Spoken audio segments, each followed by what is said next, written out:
meditar en 1 Samuel, capítulo 3. Permítame una breve reflexión antes de iniciar. Estamos en un mundo lleno de ruido, voces por todas partes que nos dicen qué pensar, qué sentir, cómo vivir. Sin embargo, en medio de tanto bullicio, muchas veces falta escuchar lo más importante, escuchar la voz de Dios.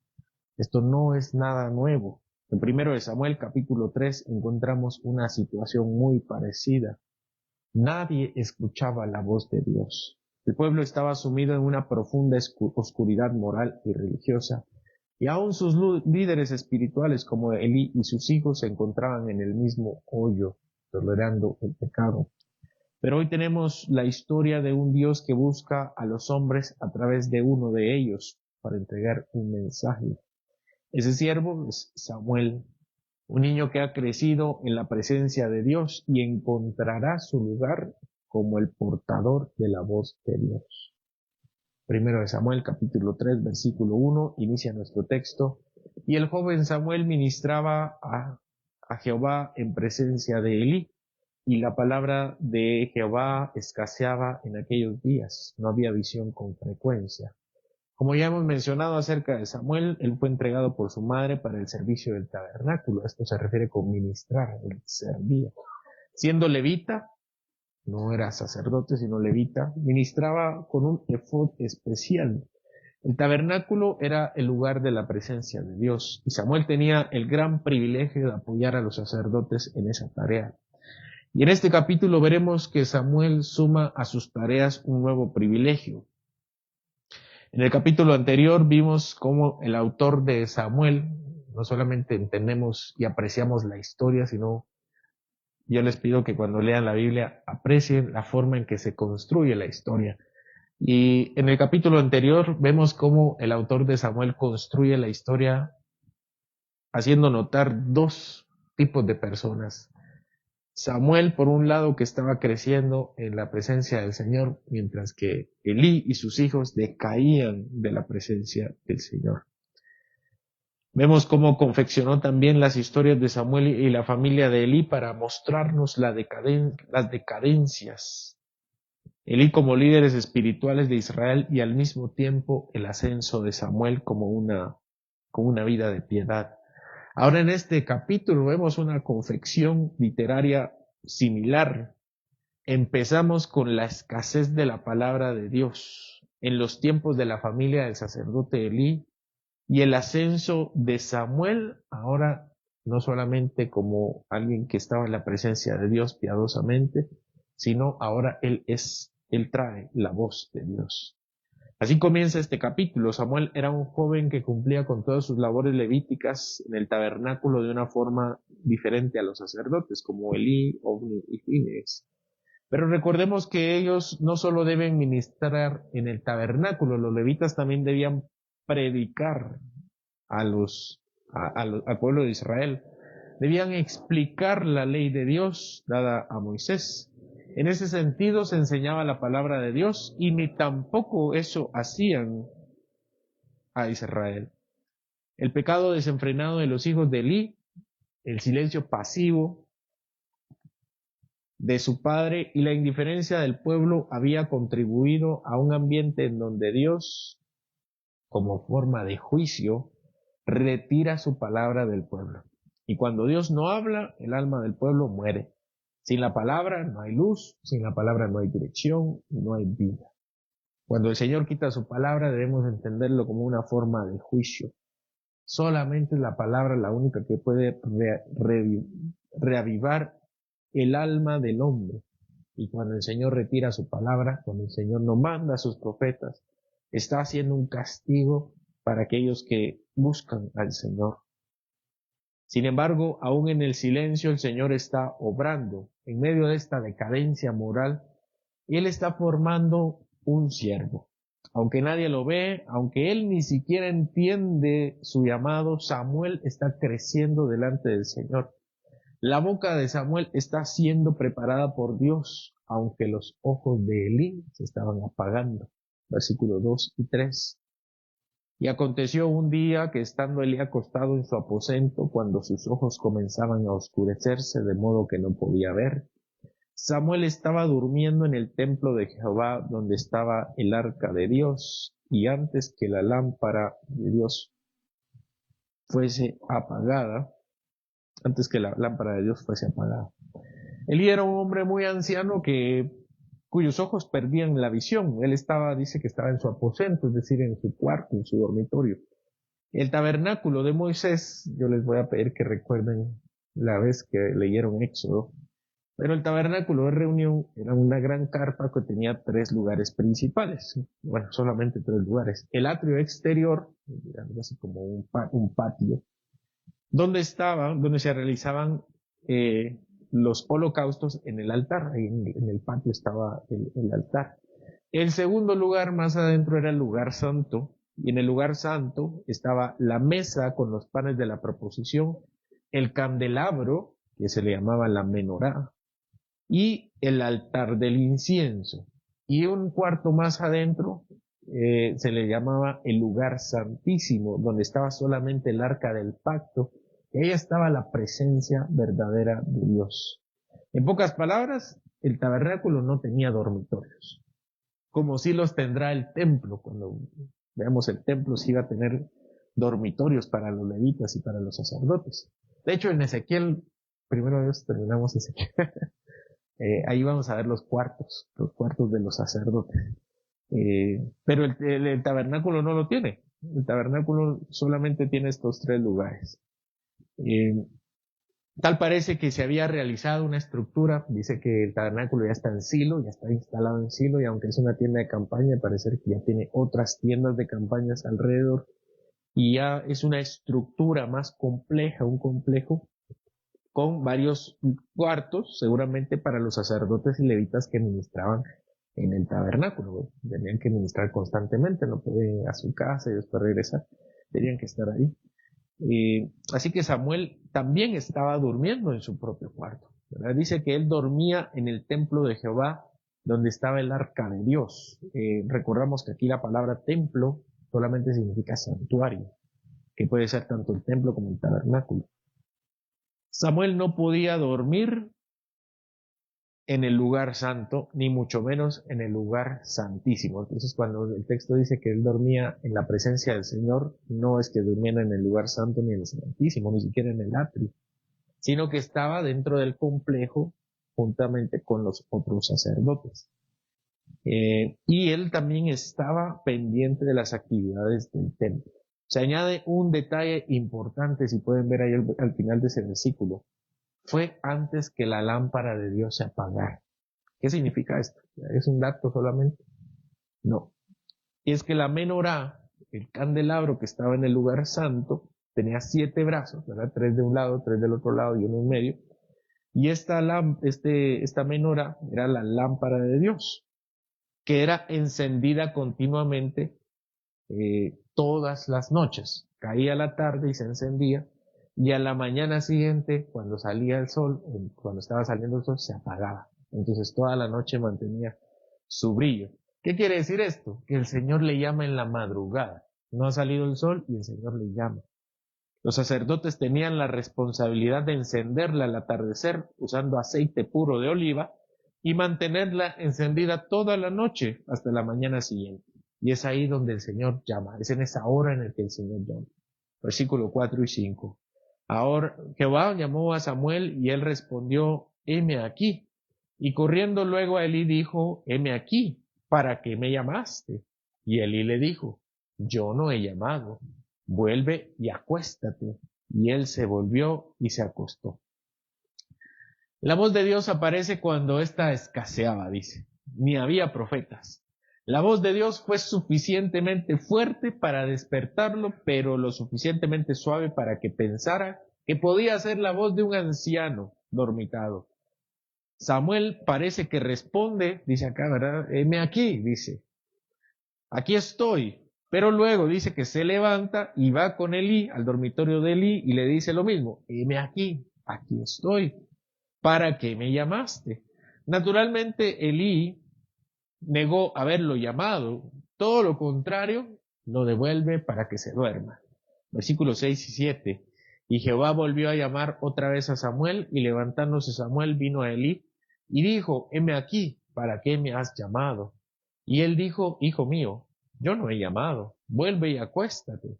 Samuel no había conocido aún a Jehová, ni la palabra de Jehová le había sido revelada. Una segunda vez Samuel escucha la voz que le llama, y esta vez no grita desde su aposento, sino inmediatamente se levanta y va con Elí y le busca y le pide y le dice, aquí estoy, ¿para qué me llamaste? Y Elí tiene que repetir la explicación y lo devuelve una vez más. Pero en esta ocasión el autor de Samuel nos dice y nos hace una aclaración importante. Samuel no conocía al Señor, ni conocía su voz. Samuel está en el umbral del ministerio espiritual que hará que todo el pueblo se beneficie. Él está en el lugar de Dios sin conocerlo, pero está a punto de conocerlo de una forma en que ni siquiera él podrá imaginarlo. Versículos 8 y 9.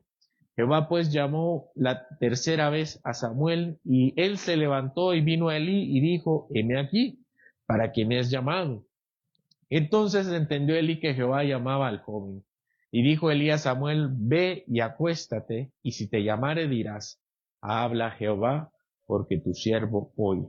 Así se fue Samuel y se acostó en su lugar. Bueno, la tercera es la vencida, ¿no? Pero no fue la vencida.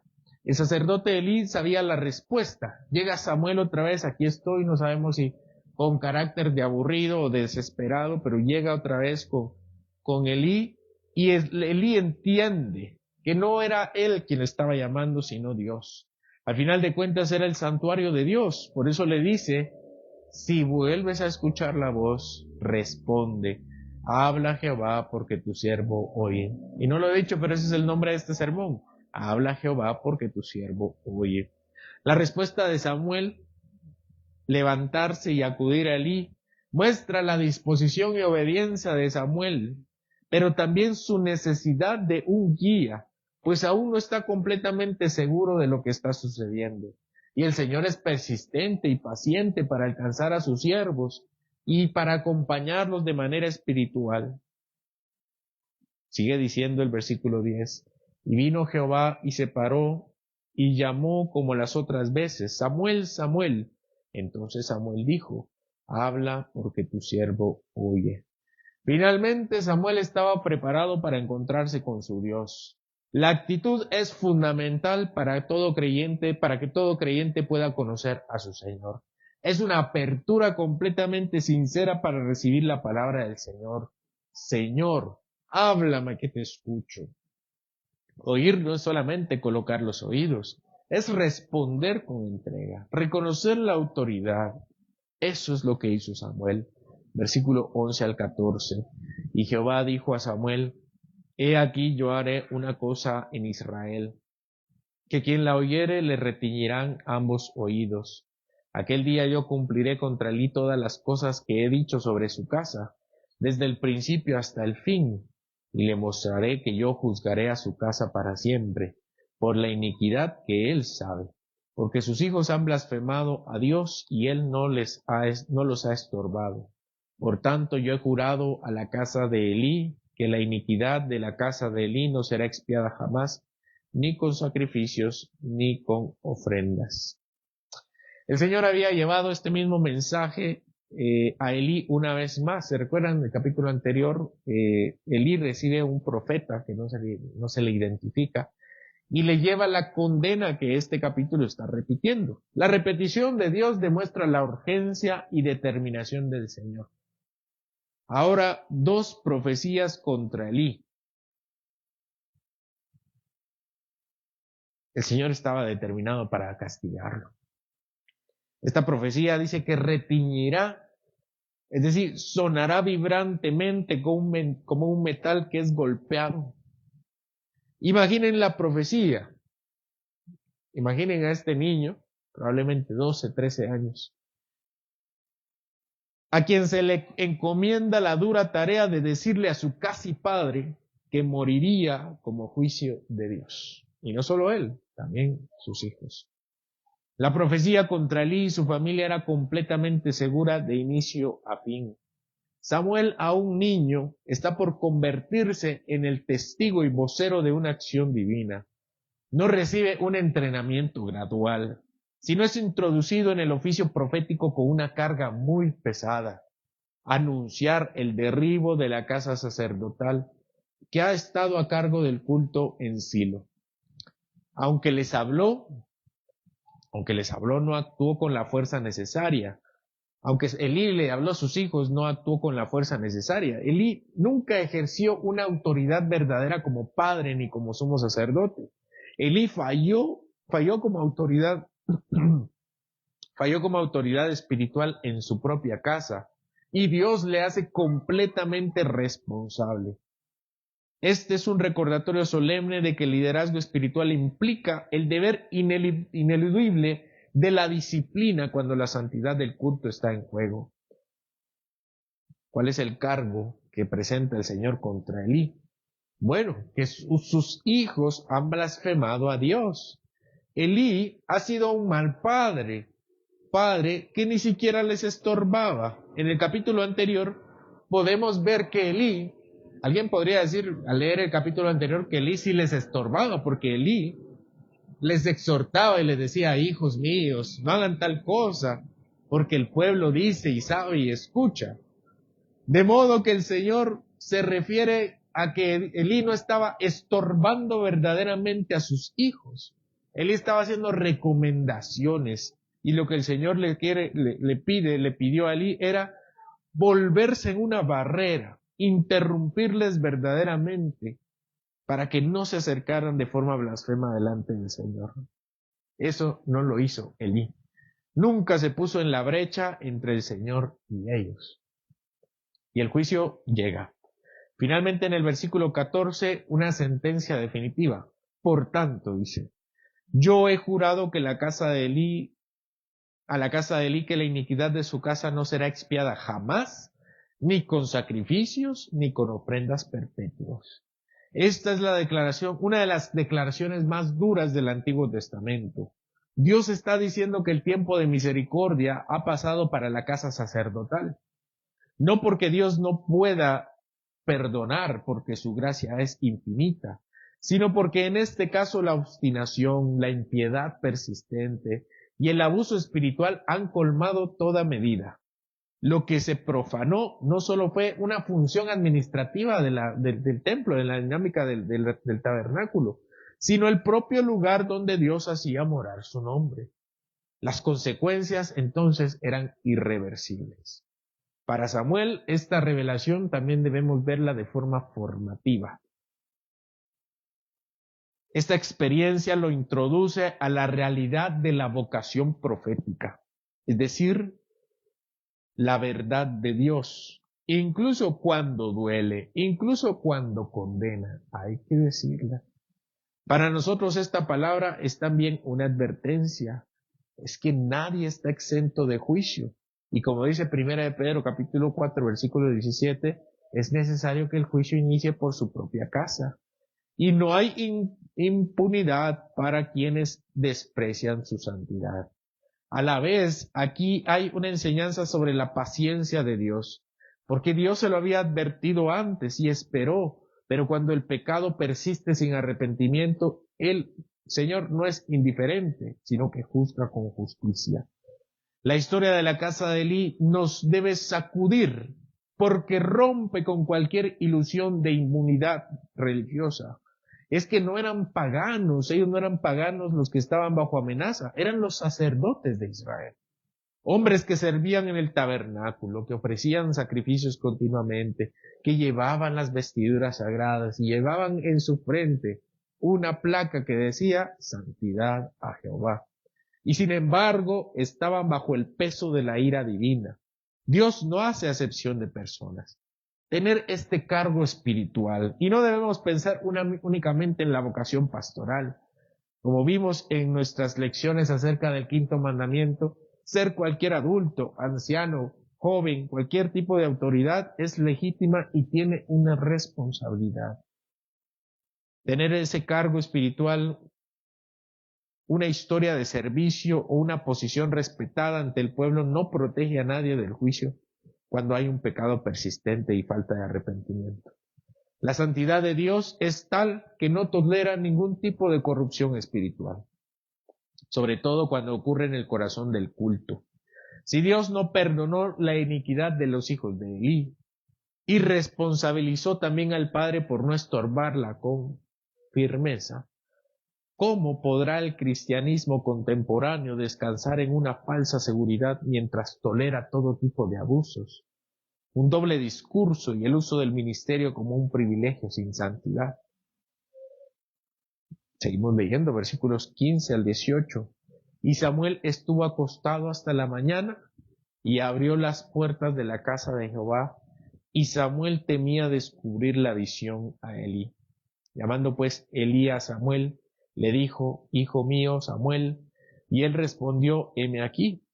Y Elí dijo: ¿qué es la palabra que te habló? Te ruego que no me la encubras, así te haga Dios, y aún te añada si me encubrieres palabra de todo lo que habló contigo. Y Samuel se lo manifestó todo sin encubrirle nada.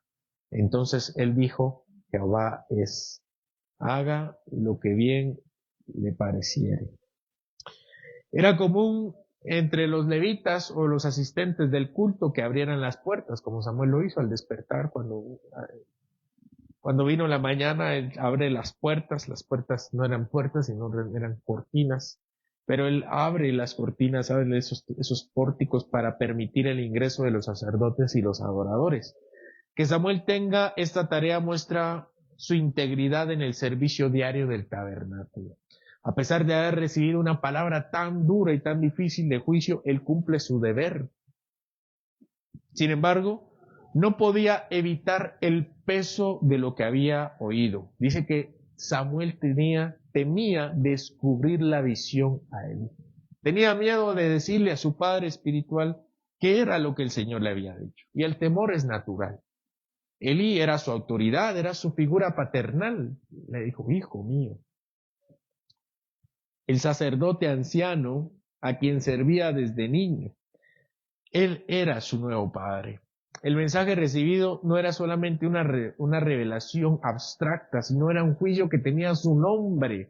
Era el nombre de Elí. No era vamos a juzgar a Israel, sino vamos a juzgar a Elí. ¿Cómo contarle a su mentor que su casa será destruida por su negligencia espiritual? La lucha de Samuel no es por la desobediencia. Samuel no estaba luchando por ser desobediente. Samuel estaba luchando contra la sensibilidad. Es la carga del verdadero profeta. No se alegra en anunciar el juicio, pero tampoco lo evita. Elí, sin embargo, actúa con una madurez que contrasta con sus errores pasados. Él llama a Samuel y le dice: hijo mío, Samuel. El tono de Elí es tierno, como quien sabe que algo serio ha sucedido y quiere escucharlo con tranquilidad. Le exige que le diga lo que Dios le ha dicho y le dice: si no me lo cuentas, que el Señor te dé lo mismo y te añade todavía más de lo que me estás encubriendo. Esta expresión es común en el lenguaje judicial. Es una forma de decir que Dios te castigue severamente, peor que a mí, si no me dices exactamente lo que te ha dicho. No se trata de una amenaza injusta, sino de una fórmula solemne que obliga a Samuel a no retener ninguna palabra, como corresponde a un verdadero profeta. A la vez, muestra que Elí entiende que el mensaje viene del Señor y que está dispuesto a recibirlo. Reconoce que ese niño, tan pequeño como es, tan inmaduro como es, tiene la palabra del Señor y él debe someterse. Entonces Samuel le cuenta todo, dice acá, sin encubrirle nada. Es su primer acto público como profeta, decir toda la verdad, solo la verdad, nada más que la verdad, aunque sea dolorosa. No podemos entender a un Samuel que era indolente a lo que su padre estaba recibiendo. El Señor le había dicho que su padre había de morir. Pero él no agrega ni suaviza la verdad. Y Elí, en lugar de protestar, se somete. Jehová, que haga lo que bien le parezca. Esta respuesta no es pasiva, sino es el reconocimiento de la soberanía divina. Elí acepta que el juicio es justo. Hay algo de nobleza en esta sumisión. Podemos reconocer algo de nobleza en su sumisión. Aunque su fracaso como padre y sacerdote ya está sellado. Está de más la humildad. Samuel, por su parte, es confirmado como un verdadero siervo del Señor, obediente, fiel, dispuesto y sin temor a decir lo que Dios ha dicho. Por eso termina nuestro texto, versículos 19 al 21. Y Samuel creció y Jehová estaba con él. Y no dejó caer a tierra ninguna de sus palabras. Y todo Israel, desde Dan hasta Beerseba, conoció que Samuel era fiel profeta de Jehová. Y Jehová volvió a aparecer en Silo, porque Jehová se manifestó a Samuel en Silo por la palabra de Jehová. Después de haber recibido, aceptado y proclamado fielmente esta palabra tan difícil, Dios confirma su llamado públicamente. El versículo 19 dice que Samuel creció, y Jehová estaba con él. Él le acompañó en su tarea profética, y no dejó caer a tierra ninguna de sus palabras. Es decir, cada letra que él dijo fue respaldada con el cumplimiento perfecto de quien lo enviaba. Samuel no solamente fue un niño con una experiencia espiritual extraordinaria. Él creció acompañado del Señor. El Señor mismo estaba con él como había estado con Moisés y con Josué. El texto añade que no dejó caer en tierra ninguna de sus palabras. Todo lo que Samuel decía como portavoz de Dios se cumplía. Ninguna palabra quedaba frustrada. Nada era falso. Este es el sello inequívoco del profeta verdadero según Deuteronomio 18:22. Cuando Dios llama a un profeta no solo lo inspira, sino que ratifica su palabra en la historia. Así Samuel se convierte en el canal fidedigno de la voz de Dios en una época donde la palabra de Jehová escaseaba. Él es, por así decirlo, la respuesta a esa sequía espiritual. Samuel es entonces la llave del grifo de esa sequía. Y dice que todo Israel, desde Dan hasta Beerseba, conoció que Samuel era fiel profeta de Jehová. Esta expresión de Dan hasta Beerseba indica que el reconocimiento de Samuel era nacional. Dan era la parte más al norte de Israel y Beerseba era la parte más al sur de Israel, es decir, desde el norte hasta el sur todos sabían que Samuel era profeta. No solamente era un muchacho respetado en Silo, sino era una figura que comenzaba a ser la voz del pueblo. Mejor dicho, la voz para el pueblo. En una generación marcada por el vacío espiritual, el surgimiento de un profeta verdadero era algo completamente extraordinario. La gente percibió que Dios estaba volviendo a acompañarlos a través de su palabra. Sigue diciendo nuestro texto, y Jehová volvió a aparecer en Silo, porque Jehová se manifestó a Samuel en Silo por la palabra de Jehová. Silo, recuérdense que Silo es el centro del culto, ahí está el tabernáculo, ahí está Elí, ahí está Samuel ministrando, y ahí está la presencia del Señor en el lugar santísimo. Sin embargo, lo que nota este texto es que la presencia del Señor también debía llegar a los corazones a través de la palabra, y eso no estaba sucediendo hasta que Samuel había llegado con la palabra del Señor. Dios no había abandonado a su pueblo, sino que lo guió por medio de estos instrumentos fieles. Samuel no solo recibe una visión puntual, sino que entra en una relación continua para la revelación de Dios. En resumen, hermanos, estos versículos muestran un cambio de época. Del silencio de la voz de Dios, del juicio a la restauración, del fracaso de Elí hasta el establecimiento de Samuel como el hombre de Dios. En él se anticipa la necesidad de un liderazgo basado no en una herencia o familia sacerdotal, ni en la tradición humana, sino en la fidelidad a la palabra de Dios.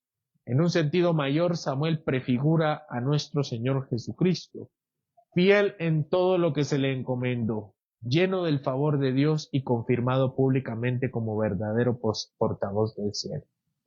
Samuel destaca como un joven diferente.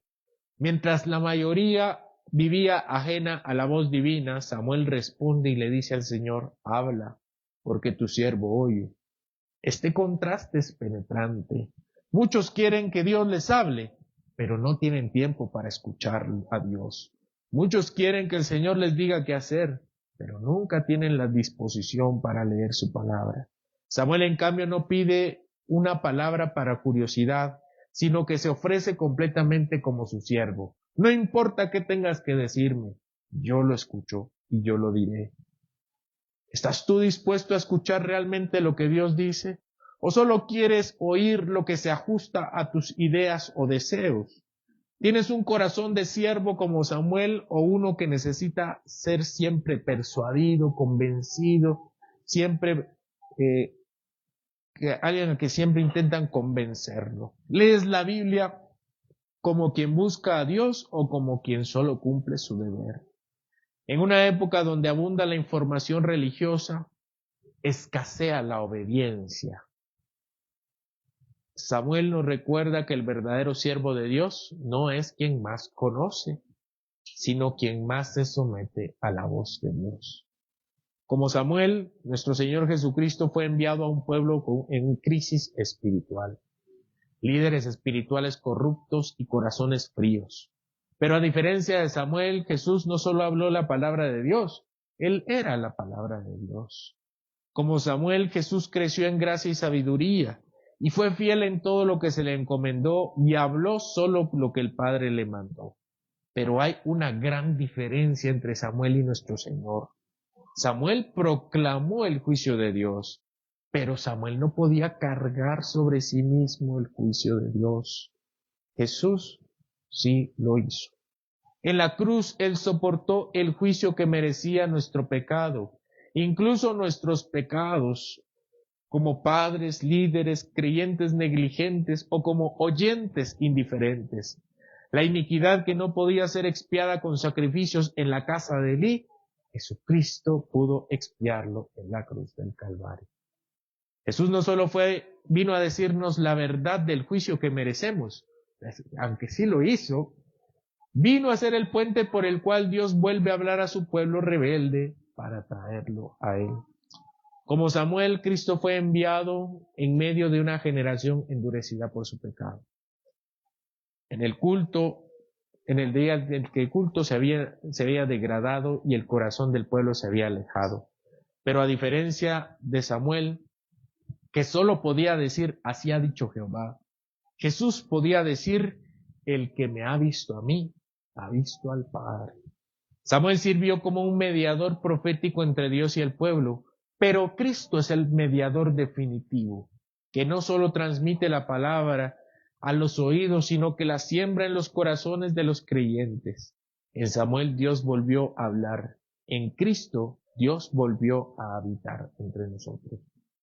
Esto me lleva a 3 puntos importantes que se resaltan en esta historia. 4 puntos importantes que se resaltan en esta historia. La vida de Samuel nos enseña a cultivar una vida de escucha espiritual. Esta es una época saturada de ruido. Hay muchas personas que quieren nuestra atención, los medios de comunicación, las redes sociales. Sin embargo, debemos ser intencionales en buscar a Dios en su palabra. Dios sigue hablando, no en visiones nocturnas, sino en la escritura inspirada y por medio de su Hijo. En segundo lugar, nos enseña a ser fieles en lo poco. Samuel comenzó su ministerio abriendo las puertas del tabernáculo. La fidelidad en las tareas humildes prepara el alma para las misiones grandes. El Señor vio el corazón de Samuel, pequeño como él, pero dispuesto. Estás siendo fiel a las pequeñas cosas que Dios te ha encomendado. En cuarto lugar, no encubras la verdad por temor humano. Samuel le dijo toda la verdad a Elí, aunque le costara. Hoy muchos callan en nombre de la tolerancia o el respeto, pero el que ama verdaderamente habla con verdad y gracia. Como alguien dijo, prefiero herirte con la verdad que matarte con la mentira. Sé valiente para exhortar a las personas que necesitan escuchar el juicio de Dios. Y por supuesto la salvación en Cristo Jesús. Y como punto final, Asegura tu vida familiar en la disciplina del Señor. Este ejemplo es clarísimo. El juicio de la casa de Elí no comenzó en el tabernáculo, en la prostitución, ni en los sacrificios. El pecado de la casa de Elí comenzó en su casa. El ministerio comienza con el hogar. Los padres son los primeros pastores de sus hijos. El capítulo termina con una nota de restauración. Dice que Jehová se volvió a aparecer en Silo. Lo que parecía una época de silencio y juicio terminó siendo una época de renovación. Dios no había abandonado a su pueblo, solo lo estaba purificando para una obra con instrumentos fieles. Eso mismo sigue haciendo hoy. En medio de un deterioro espiritual, Dios sigue llamando, formando y usando siervos dispuestos. A los que dicen, habla Señor, porque tu siervo oye. La esperanza no está en las estructuras, ni en la tradición, ni en el nombre de una familia, sino en un Dios que sigue hablando y obrando por su palabra. Y en Cristo tenemos un mediador perfecto, el profeta definitivo y el sacerdote fiel que nunca será reemplazado. Amén. Vamos a orar, hermanos. Padre Santo y fiel, gracias por hablarnos por medio de tu palabra, así como hablaste a Samuel cuando tu palabra escaseaba. Gracias porque hoy también nos llamas, nos instruyes y envías a los que te escuchan con reverencia. Haz que tu palabra no caiga en tierra sin fruto, sino que produzca obediencia, que como Samuel aprendamos a reconocer tu voz cuando nos estás hablando y llamando, a responder con prontitud y a poner nuestra vida en disposición a ti. También, Señor, que nuestras casas, nuestras decisiones y todo nuestro andar refleje lo que hemos oído de tu voz. Guárdanos en tu gracia y haznos mensajeros fieles de tu verdad en medio de un mundo que muchas veces calla lo que tú has dicho. En el nombre de tu Hijo amado Jesucristo, te lo rogamos. Amén.